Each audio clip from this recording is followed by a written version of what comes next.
Hello everyone, and welcome to my chatty, sassy channel here on YouTube, where I talk about all things luxury, be it luxury fashion, luxury travel, or life's luxuries in general. And today I'm talking about my very first luxury love, which is luxury jewelry. Now, I have done various luxury collections. I've done my David Yurman collection a couple of times over the years. I have done my Tiffany collection. My Cartier collection is 2 pieces, my tag collection is 1 piece, so I've never done that as a collection, but I have never done my fine jewelry collection, and that's what we are going to do today. So I'm going to show you guys all of my fine jewelry pieces, but while doing that, I also want to have a conversation about why you would want to look at fine jewelry from a non-luxury house, things to think about, reasons to go with fine jewelry that is non-branded as far as those big luxury brands, the Cartiers, the David Yurmans, the Tiffany's, the Bulgaris. And I really just want to get into that today and discuss that topic because jewelry is something that is very near and dear to my heart. One of the things that my mom always told me growing up is you're never fully dressed without a pair of earrings, which is a play on you're never fully dressed without a smile.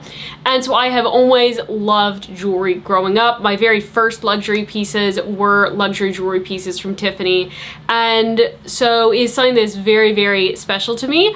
But to kick it off today, we actually have a bit of a wish list unboxing, and I'm really excited to get to share this with you guys today because it is actually a sponsored segment. So this is from Angara, and Angara is this brand where they do everything start to finish in-house. So they cut all their own gems, they make all their own jewelry settings, they assemble it all themselves, and because of that are a really good value for money. And they also are a company that allows you to do a lot of customization. So you're able to customize the metal that you want. You can get sterling silver or 14 karat gold or 18 karat gold. You can get white gold or yellow gold, and you have options then when it comes to stones. You can either go with a natural stone, which they have various gradings within the natural stones that you can pick from. They have different sizes of stones you can pick from, or you can go with a lab created stone. And I'm going to talk about metal selection, and I'm going to talk about lab versus real stones throughout this video as I come to different pieces in my current jewelry collection, but I'm super excited to get to unbox this for you guys. And so it comes in this box that folds down, and then you get this really cushy leather box. And the thing that I like about this box so much is when you open it, it's really neat. It has a light. When you open this box, it has a light. And so let me show you guys the piece that is in here because it's something that I've talked about wanting more of. And it is this absolutely beautiful emerald necklace set on gold, and you can see the side of the setting there, which I thought was super, super pretty. I was able to pick out any piece that I wanted, and this was the one that I chose. It's a 2 1/4 emerald cut emerald, and emerald is my birthstone, and you'll see that I have quite a few emeralds in my collection. But one of the things I had talked about in my wish list this year was wanting more yellow gold in my collection, and I'm so excited to get this piece, so let me put it on for you guys. And so this is the necklace on me. I'm so thrilled to have this necklace. I absolutely love it. But when it comes to picking a fine jewelry piece, it can be a little bit daunting to go with a brand that you don't necessarily know. And I, of course, did my due diligence before accepting a collaboration with them. I have friends who have worked with them. But when I got the piece, I then went to my local jeweler who I trust very much, and I said, hey, before I go onto YouTube and I talk about this company, can you just do a verification check for me? Even though they send authenticity paperwork with everything, even though there's a lifetime guarantee, I just want to do slightly more due diligence. And so I had my local jeweler look at it, and he was just like, oh yeah, he's like, this is like a $1,500–1,600 stone. He's like, if it were a natural stone, it would be like a $25,000 stone. He's like, but this is an amazing quality lab-grown stone. And I like lab-grown stones for the fact that they are very, very ethical. There is still a lot that goes on with the mining of diamonds and with other stones that can at times be a bit uncomfortable. And so having lab-grown stones that are absolutely 100% real stone, but it's grown in lab conditions, you're able to get such a high quality stone at a very affordable price. So I have this gorgeous emerald cut lab grown stone that is a $1,500 necklace from Angara, and so his estimation of the stone worth was spot on. But being able to get this, it's very, very affordable. I'm probably not going to go and spend $25,000 on a necklace right now, but I can spend $1,500 on a necklace, and emerald is my birthstone, so I was really, really thrilled to get this piece. Every Angara purchase also comes with free express shipping, free easy returns, a free fine jewelry gift, as well as a lifetime warranty. And you also get a certificate of authenticity that comes with every single purchase that you make, providing details on the piece. So thank you to Angara for sponsoring this video. I'm going to have links to some of my favorite Angara pieces down in the description, but make sure to stick around to the end of the video in order to get a code to get a 12% discount at checkout. But with that, let's get into the rest of my collection, because I want to start off by having a bit of a conversation about looking at gold pieces versus sterling silver pieces. And the sterling silver pieces that I have are pretty much all from Tiffany and David Yurman, and my Tiffany pieces I've talked about before turn really badly. I do have one piece that you'll see when I get into my pearls that was done with sterling silver and it's turned, which is really unfortunate because it was a piece that I really loved. And so I really recommend going with either white gold or yellow gold, because you don't have those fears when they are true yellow gold or true white gold. And so you don't have to worry about tarnishing, you don't have to worry about things turning. And so let me show you guys all my different gold pieces. The first piece that I have is actually these earrings, and these are just a plain gold hoop that I got from my local jeweler. No reason to have any branding on them because it's just a plain gold hoop. And then I keep all of my jewelry in my jewelry box that I got, which is really, it's not actually a jewelry box, it's a trunk from Louis Vuitton. And I had this made with the intention of using jewelry, so I will actually link these jewelry trays below that I use in this tray. But I have these yellow gold earrings. I also have these, if I can get them up, exact same earrings, just a little bit smaller and in white gold here.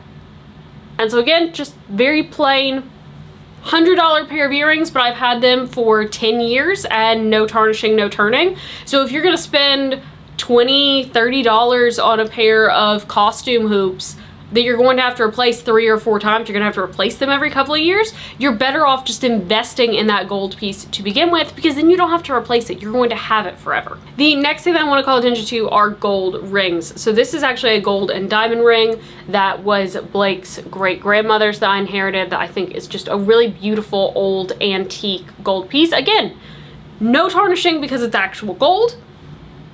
And then I have this ring that I'm currently wearing, and again, another really beautiful piece that's about 40 years old.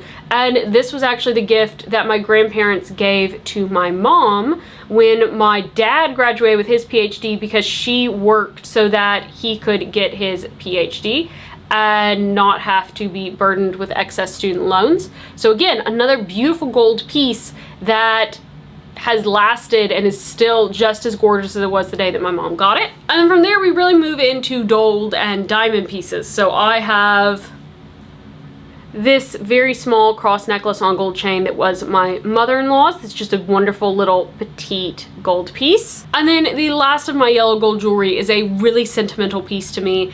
It is this pair of earrings, which is set in yellow gold, and is actually a combination piece that I had made from 2 other pieces. And these diamonds were the first diamonds that my father-in-law gave to my mother-in-law. These pearls are the first pearl earrings that my dad gave to my mother, and my mom had them made into a combo set for me for my wedding. And so I actually wore these at my rehearsal dinner, and so they are sort of a part of my wedding jewelry and just a really special sentimental piece, which is why I love jewelry so much, because jewelry is something that you can pass down. I'll be able to pass down this necklace to my daughter no problem whatsoever, and it's a piece that, because it's such a classic looking piece, it's something that I will wear for my life. She will remember me wearing it for my life, and so when she wears it, it'll still carry that connection to her. And now that we've done some of the gold pieces, I want to save all of my like diamond pieces towards the end, but I want to go ahead and talk about my pearl pieces. So I have 2 Akoya pearl necklaces. One, which is this very, very dainty pearl necklace. This was my first ever pearl necklace that I think my parents gave me when I was like 10. And then a thicker pearl necklace that I got for my high school graduation. As well as there is a matching pair of pearl earrings to this. Next is my triple strand pearl bracelet that was made for me for my second master's degree from my grandparents. And again, using a white gold clasp, because that way I never have to change this clasp. It'll be good forever. And now let me show you that piece that very unfortunately has turned, which is why I really recommend going with white gold instead of sterling silver. And it is just this really lovely little necklace that has this dangle down on it. And this piece, as well as this pearl necklace, are actually made from pearls that my husband and I harvested together. So he had ordered in these clams with pearls years before he and I had ever started dating, thinking that it would be a really neat date idea. And so for one of our first dates, we actually went and shucked pearls, and then he had these pearl necklaces made. This one was made later, and so we did it in white gold, and so you can see that it has not turned.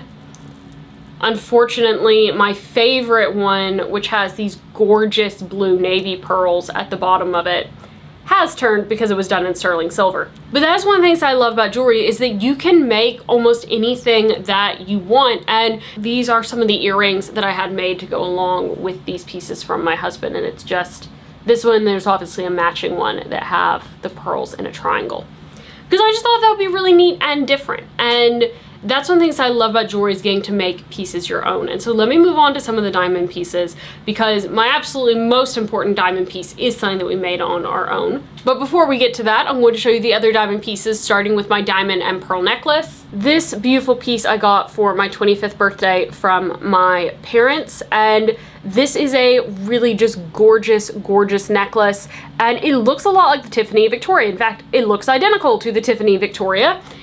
It is not from Tiffany, because this is such a beautiful classic design that it's not something that you need to go with that luxury label for, because pearls are pearls and diamonds are diamonds, and you can get different quality, but you can certainly get those from your local jeweler. You don't have to spend literally 3 times the price just for it to come in a blue box. Now, my other diamond necklace was my wedding day gift from my husband.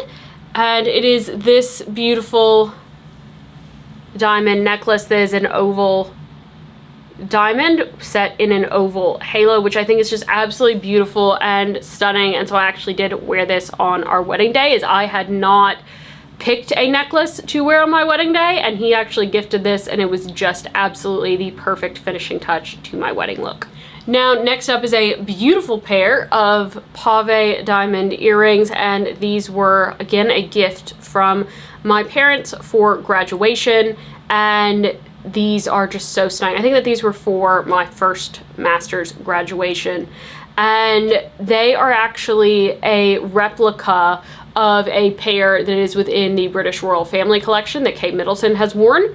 And I just absolutely love these earrings. They are really special and sentimental. And that's another great thing about jewelry, is that you can get jewelry to mark special occasions. My first watch I got for my first like fine jewelry watch, my Cartier tank, I got myself for my 25th birthday with money that I had saved up. My tag watch I got when I got a big milestone achievement at work.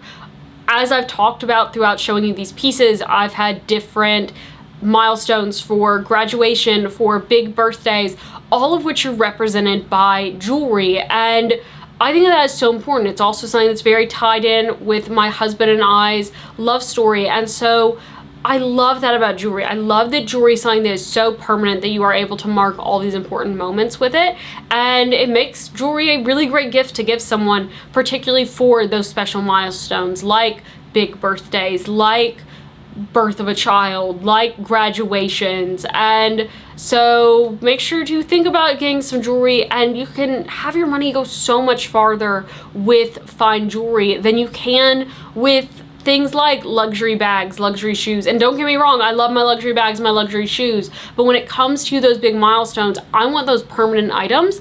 But when you go with your local jeweler, you are able to get so much better value for money. You can get a lot nicer piece. And then I do have a pair of diamond studs, which are 1 carat in each ear. And these are actually lab-grown stones. They are beautiful, flawless lab-grown stones. They are absolutely fantastic and gorgeous. But because they are lab-grown stones, we just bought these at the drop of a hat because my husband and I were arguing about a song lyric. He thought it was one thing and I said, no, it's this. And he was so adamant about being right. I said, okay, you know what? I bet you a pair of diamond stud earrings, because if I'm correct, you have to go and get me diamond stud earrings, and I was correct. So we got these beautiful diamond stud earrings that were super, super affordable because they were lab-grown stones, and I'm perfectly happy having lab-grown stones. I see nothing wrong with that because, like I said earlier, they are real diamonds. They are real stones, even though they are grown in a lab and not mined out of a mountain with a lot of issues around labor and exploitation that oftentimes comes with those stones that do come directly out of the mines. And emerald is my birthstone, so I do have some other emerald pieces. I have these emerald earrings, which are also set with diamonds, and once again, these are lab-grown stones. These and the necklace that I'm about to show you were a graduation gift from my grandparents for my first master's. But there's one other piece that I need to talk about that's fine jewelry, and that is my actual wedding ring. And I don't think that I've talked about this before, but my engagement ring was something that my husband hand designed in CAD. He had it made. He also had the contract drawn up. So this was a design that they could not use again, that he owned all rights to the design, all rights to the mold, everything.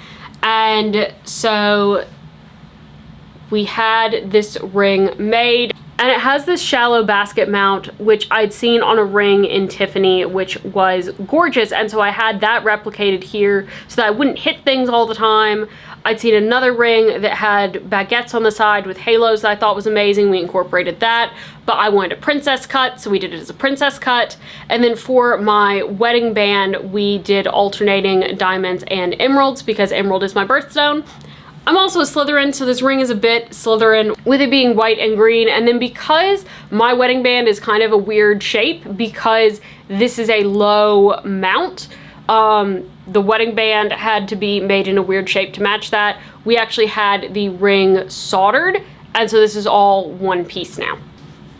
But that is my full fine jewelry collection, which I hope that you have really enjoyed getting to see today. And make sure to check out Angara and use my code Victoria12, which will get you 12% off at checkout, as well as a free jewelry gift. If you've enjoyed hearing me talk during this video and want to hear me talk more, make sure to be subscribed for more videos. I typically upload videos every Saturday, as well as some shorts throughout the week. So that would really mean a lot to me if you hit that red subscribe button, hit the like, hype this video. That apparently helps me out a lot in the algorithm. And with that, I hope that you have a great rest of your day, everybody. Bye!